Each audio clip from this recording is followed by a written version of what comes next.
मोहनदास करमचंद गांधी, जिन्हें भारत के साथ दुनिया के लोग भी महात्मा गांधी या बापू कहते हैं, उन्हें अहिंसा के पुजारी के रूप में मान्यता दी गई है।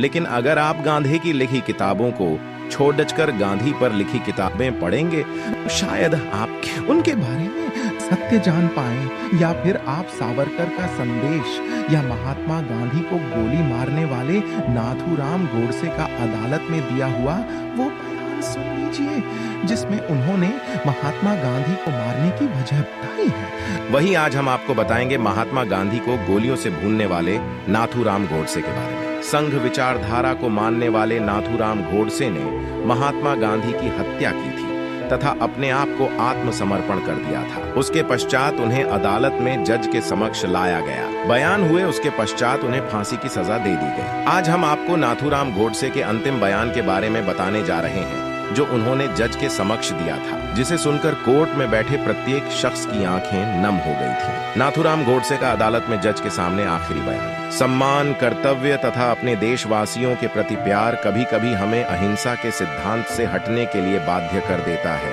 मैं कभी यह नहीं मान सकता कि किसी आक्रामक का सशस्त्र प्रतिरोध करना कभी गलत अथवा अन्यायपूर्ण भी हो सकता है। प्रतिरोध करने और अगर संभव हो तो ऐसे दुश्मन को बलपूर्वक वश में करना को मैं एक धार्मिक एवं नैतिक कर्तव्य मानता हूँ। मुसलमान अपनी मनमानी कर रहे थे, या तो कांग्रेस उनकी इच्छा के समक्ष आत्मसर्पण कर दे तथा उनकी सनक, मनमानी और आदिम बर्ताव के स्वर में स्वर मिलाए, या उनके बिना काम चलाए। वे अकेले ही हर वस्तु तथा व्यक्ति के निर्णायक थे। महात्मा गांधी अपने लिए झूरी एवं जज दोनों थे। गांधी जी ने मुस्लिमों को खुश करने के लिए हिंदी भाषा के सौंदर्य तथा सुंदरता के साथ बलात्कार किया। गांधी जी के सारे परीक्षण सिर्फ और सिर्फ हिंदुओं की कीमत पर किए जाते थे। जो कांग्रेस अपनी देशभक्ति एवं समाजवाद का दम भरा करती थी, उसी ने गुप्त तौर पर बंदूक की नोक पर पाकिस्तान को कबूल कर लिया तथा जिन्ना के समक्ष नीचता से आत्मसमर्पण कर दिया। मुस्लिम तुष्टीकरण की नीति के कारण भारत माता के टुकड़े कर दिए गए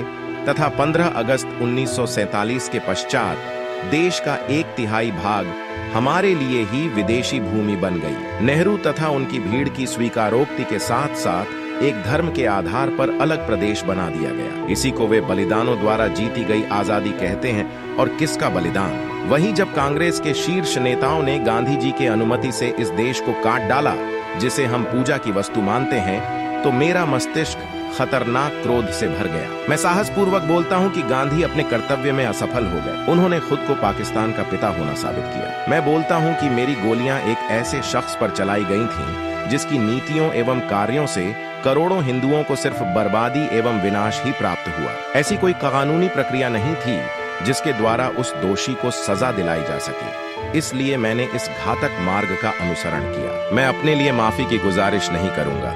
जो मैंने किया उस पर मुझे गर्व है। मुझे कोई शंका नहीं है कि इतिहास के ईमानदार लेखक मेरे काम का वजन तोलकर भविष्य में किसी दिन इसका उचित मूल्यांकन करेंगे। जब तक सिंधु नदी भारत के ध्वज के नीचे से ना बहे, तब तक मेरी अस्थियों का विसर्जन मत करना।